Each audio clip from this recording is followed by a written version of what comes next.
Hey guys, it's Archon and welcome to Marvel Monday. This is a new idea I had for a video series. We have a lot of Marvel Heroes fans on the YouTube channel, so I decided I'll make a Marvel Heroes update video every Monday. Now, I know a lot of you guys do not play Marvel Heroes, but do not worry, I will still have 3 to 5 Diablo related videos every week. But let's get started. Today, I've been looking through the forums on Marvel, and I just wanted to pull some of the forums that I found interesting and talk about them with you guys. So first up, as you guys might have known, 4 days ago, there was a new patch that came out, and it's a pretty big patch. You guys might have also seen that I interviewed David Brevik last week, and I was really impressed to hear that they plan to continue putting out updates as quickly as they did in closed beta, which if you guys plays closed beta, you know they made updates really quickly. Now, a lot of people did have problems with lag or bugs or different features, but you have to admit the fixes came out pretty quickly and new updates did as well, and it looks like they're continuing with this trend. It's a pretty big patch considering the game just recently came out, and I'm excited to see how quickly it evolves over the next 3 months. I think it looks really promising. So let's go through the patch notes really quick here, and then I'll show you some of the other forum posts. First up in the patch notes is supergroups. Supergroups are guilds, very similar to guilds in MMOs, and we have been waiting for them for a while.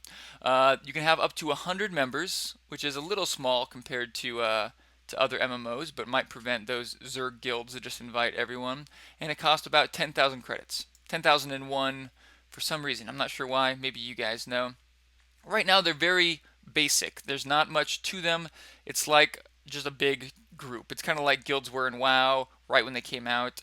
There's not much to them, and there's not an interface yet. It looks like it's all just commands in chat, but they plan to have more features in the future, so it'll be exciting to see how that turns out. Now, we are going to start a guild of the stream, some kind of Arcanites guild. I'll probably be creating that today and then inviting whoever wants to join. The first 100 members will get in, and then maybe we'll have some sub guilds or something like that.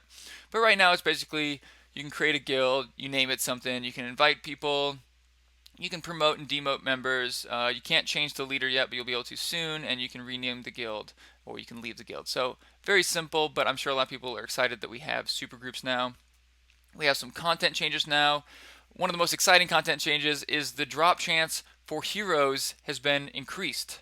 This has been one of the biggest complaints in the Marvel Heroes community is that heroes just don't drop enough. If you want to play as a certain hero, your chance of actually finding that hero, even in the first 200, 300 hours, is really small. And that's kind of a bummer. You don't really feel like you have the option to play as whatever hero you want unless you buy it. And because of that feedback, they've increased the hero drop chance. They didn't say by how much, and I'm not sure why. But maybe we'll be able to tell in game. Hopefully, you're not getting a hero every 20 to 50 hours like before, and maybe it's more like every 5 to 10 hours. I think that would be a nice rate, but we'll see how they do it, and I'm sure they'll make further adjustments if it's needed. And they mention where the heroes can drop from. It seems like they can drop from anything you kill. Although they do say that the survival challenges, endgame bosses, have the highest chance to drop the heroes, which is a good thing I think as well because the survival challenge, which is like limbo, a lot of people join limbo and then they leave right before the next limbo starts because it's the best experience in the game right now and they'd rather be getting experience than finishing the survival challenge. But here's one incentive: kill the endgame boss, you have a good chance of getting a hero, at least better than any other mob in the game. Defense changes. This is also a big point of interest with the fans of Marvel Heroes. Big complaint is that, especially in Endgame, defense stops doing much. Now, defense in Marvel Heroes is very different than it is in Diablo or other RPGs. It's not a percentage base. Most RPGs, defense reduces a percentage of the damage you're taking, and therefore there's diminishing returns as it goes up because you can't make it so that you could cap out at 100 defense, otherwise you'd be invincible.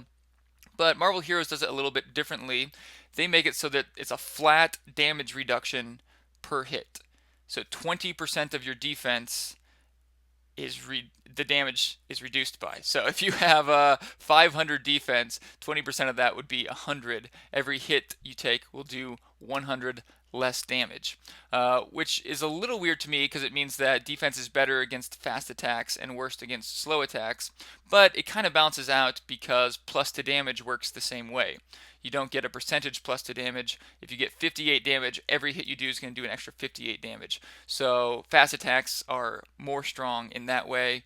Overall, it evens out. And when I was talking to David Brevik in the interview, he said it just makes it easier to balance things when it's a flat damage based instead of a percentage. But defense in Endgame doesn't seem to do much, especially with really big hits, and tanky characters just aren't that tanky. And so they've been buffing defense is a huge buff. It's been increased by all heroes by 30%. It's been doubled by for Deadpool, Wolverine, Captain America, Iron Man, Miss Marvel, Thor, the slightly tanky characters. And it's been quadrupled for the really tanky characters, Thing, Hulk, Colossus. So that should make a big difference on defense and solve a lot of the issues with it. I think a lot of people will be excited about that. It also says defense on artifacts and metals has been increased. UI changes. I guess a lot of people were accidentally buying stash tabs, not realizing they cost G. So now it's a lot more obvious that they cost G. They changed the name of some of the artifacts. Not really sure the reason there. Balance changes. I really like this. The overall range at which players get experience from enemies has been increased. The thing they said about this before is you get experience if you're within one screen region of the other player that's killing the enemy. And they said that was very generous, and that doesn't sound very generous to me, so I'm glad that they increased it. I hate trying to make sure that I'm close enough to my allies that I'm getting experience, and they didn't say by how much, but hopefully this will make it a little bit easier to just play casually and not worry if you're close enough to be getting experience. Endgame changes, lots of good changes in this patch, I gotta say. This is another thing people were asking for. Auto Party is now turned on for green daily missions. A lot of people wanted some kind of looking for group tool like you'd see in World of Warcraft or other MMOs. They don't have that, but it's as good, I would say. When you join a green terminal, if you'd like, if you have Auto Party turned on, then you'll just automatically get into a group, which will be nice for people who don't have friends or whose friends aren't online at the moment and they just want someone to play with. They can join and you'll have a group right away. Let's see. Endgame bosses now have a bonus chance to drop a hero token for the character you're currently playing, in addition to a random hero token. So that's great. More chances to upgrade your ultimate power and find more heroes. Going back to what people were asking for before. Magneto was nerfed, which is great because even after the last nerf, Magneto's pretty buff, so that'll be nice. One thing they had said, one thing that David Brevik said when I was interviewing him, is that they're trying to make damage less spiky.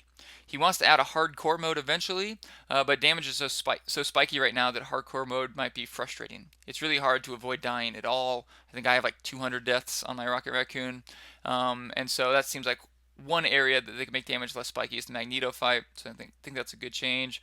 They made a few enemies attack faster, no big deal there. Made some mission changes that aren't too big. Lots of hero changes, lots of small hero changes, especially for a few select heroes such as Cable and Colossus.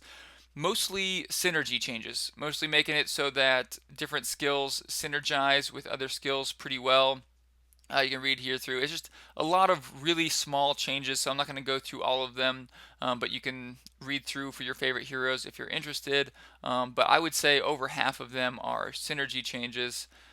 Cable looks a little bit better. Jean Grey looks a little bit better. Let's see, Punisher, Rocket Raccoon. Rocket Raccoon's the character I play mainly, and his big flarking gun was very OP. They say here there was a bug that caused the power to tick more often per second than intended. That might explain why it was overpowered, but they did increase the tick rate. I hear it's still very powerful, just not as OP as it was before. More synergy for Spider-Man, synergy for Storm. I think they just want to make more interesting build combinations. Sometimes it's just obvious where to put all your points, and if they synergize more, then you have more choices on where to spread out your points, and it makes more sense to get additional skills instead of focusing on just a couple. Then after that's bug fixes. I won't go through these, but there's a link to this post in the description of the video so you can go through any of the stuff that I didn't cover. Now there were a few more forum posts that I found interesting, and I just wanted to highlight them for you guys, and they'll also be linked in the description below. There was this one forum post called All Chase Costumes Revealed, and it's not quite true. Not all Chase costumes have been revealed, but there are a few sites online that have been showing a lot of the Chase costumes.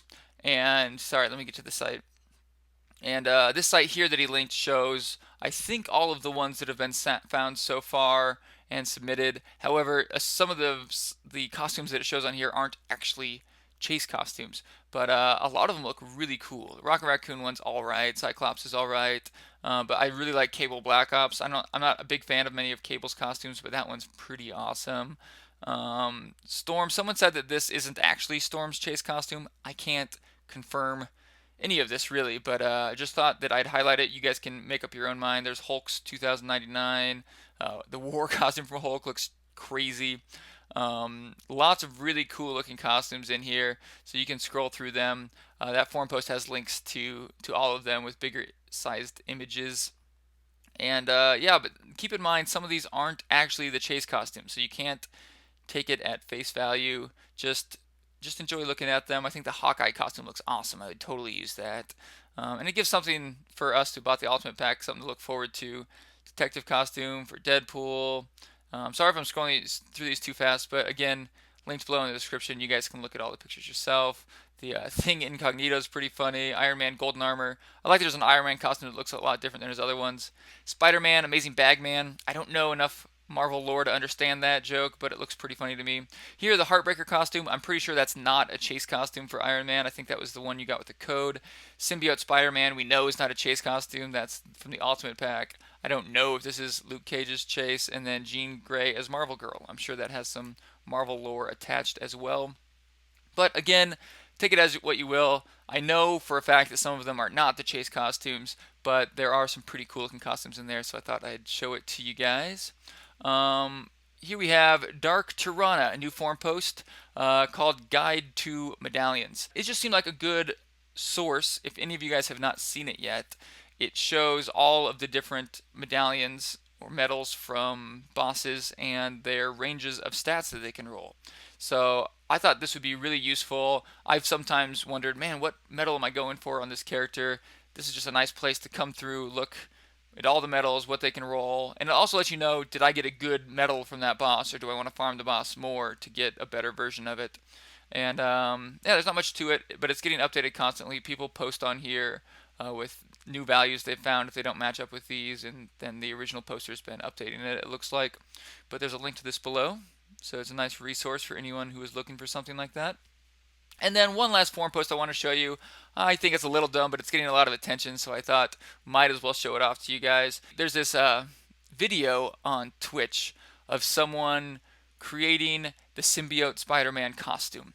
From your crafter, you can combine 3 costumes and turn it into one costume. This guy did it, and he got the symbiote Spider-Man costume. The reason I don't think it's that crazy is because he already had the Ultimate Pack. If you don't know, symbiote Spider-Man you can only get from the Ultimate Pack, but it looks like if you have the Ultimate Pack, you can also craft a symbiote Spider-Man costume. It doesn't seem that great unless you assume, like a lot of these people do, that anyone could craft it. Until we see any evidence that you could craft it without having the Ultimate Pack, I don't think it's really news, but it's getting a lot of attention on the forums, so I thought I'd point it out to you guys. So those are all the big updates I had for Marvel Heroes today. Let me know what you guys think of this new video series. I know, of course, a lot of people are not going to be happy about it, because a lot of people aren't happy about anything that's not Diablo 3 related, but I'm doing it for the fans of Marvel Heroes. I think one video a week will be a nice change of pace and give something to you guys, because I really appreciate you guys watching and subscribing to the channel.